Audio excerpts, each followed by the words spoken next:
Mark? That's actually on the agenda. She's not supposed to talk about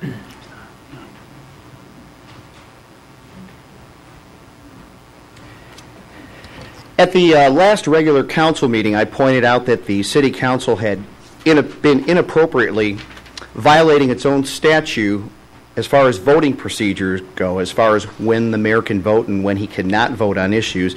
And I did ask the city manager, legal, and city clerk to look into the ramifications as to the votes that took place as a result of this oversight.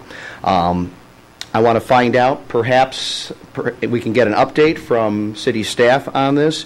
I did get an email from Mr. Capitan today saying that after some research, that's how it was worded, the assistant city attorney concluded that the vote to waive the second reading requirement excluded the mayor as of May 2006 when there was a minor change in council meeting procedures.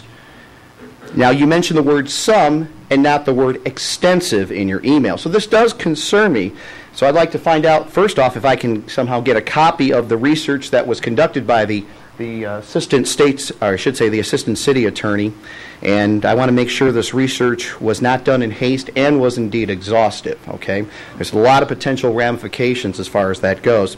Item number 2, a note to the residents who live on the south side of Lincoln Highway.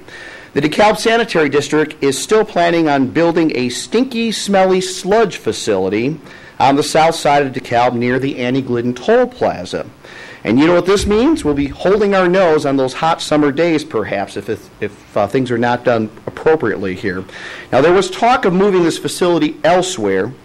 Perhaps our city manager can update us as to the status of this. I would like to encourage all residents who live within breathing range of this facility to contact the sanitary district, the planning commission, and the city council to make their voice heard when it does come on the agenda here at the city council. Item number 3, you ever hear the phrase going rogue?